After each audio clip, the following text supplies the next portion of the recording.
makin kelihatan aslinya. Asal Kang Deddy tahu ya, Rumah Sakit RSUD Al-Ihsan ini adalah hibah dari Yayasan Al-Ihsan. Jadi sejak 93 rumah sakit ini dikelola oleh Yayasan Al-Ihsan. Lalu baru pada tahun 2004 dihibahkan kepada Pemprov Jawa Barat pengelolaannya. Dan saat itu pun namanya tidak diganti. Untuk apa? Untuk menghormati pendiri rumah sakit tersebut. Di tahun 2008 baru berganti menjadi RSUD. Kenapa harus dibentur-benturkan dengan budaya Islam yang sudah melekat di rumah sakit tersebut? Mas Eko Widodo, terima kasih ya atas berbagai kritiknya terhadap diri saya. Dan saya berucap terima kasih sebagai Gubernur Jabar dikritik oleh warga Jakarta. Berarti Mas Eko begitu sayang pada saya, pada warga Jabar. Tapi lain kali kritiknya, sarannya.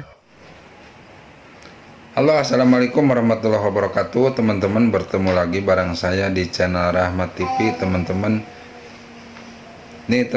ada sebuah video tanggapan langsung dari Bapak KDM mengenai videonya Eko Widodo. Langsung nih dijawab, langsung disekak. Nih videonya, kita simak sini. Makin kelihatan aslinya. Asal Kang Deddy tahu ya, Rumah Sakit RSUD Al-Ihsan ini adalah hibah dari Yayasan Al-Ihsan. Jadi sejak 93 rumah sakit ini dikelola oleh Yayasan Al-Ihsan. Lalu baru pada tahun 2004 dihibahkan kepada Pemprov Jawa Barat pengelolaannya.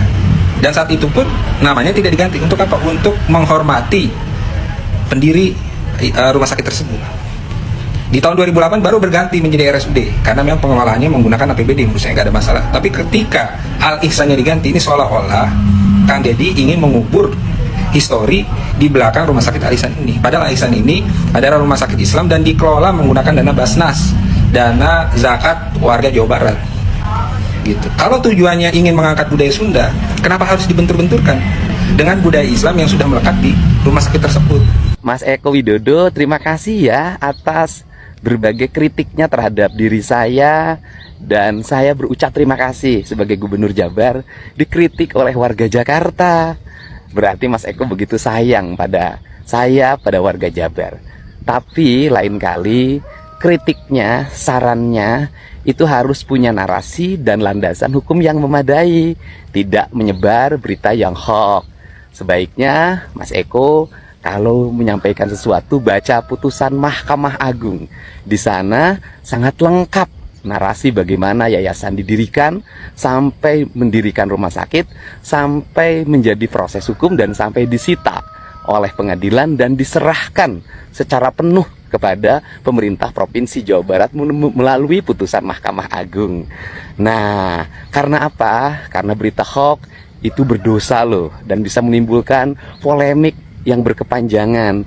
Dan saya tahu Mas Eko juga dulu pernah kena kasus berita hoax KPU kan. Nah, yang bilang bahwa server KPU sudah disetting pada saat Pilpres. Nah, mohon ya orang Jawa Barat, jangan dikasih berita-berita hoax dari Jakarta. Karena orang Jawa Barat mah pengen cager, bager, bener, pinter, singer.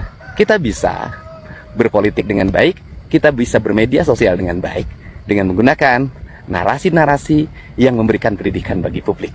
Kritik boleh, tapi tidak boleh mengkritik dengan kebohongan, menggiring orang dengan tujuan tertentu. Kalau Mas Eko punya calon untuk ke depan, sampaikanlah keunggulan calon yang Mas Eko miliki. Tidak boleh menjatuhkan orang lain dengan cara-cara yang kotor. Nah, itu dengerin tuh Pak Eko Widodo. Jangan menjatuhkan orang dengan cara-cara yang kotor. Makanya jangan suka begitu. Terima kasih ya teman-teman sudah menonton di channel Rahmat TV. Sampai jumpa lagi di video-video selanjutnya.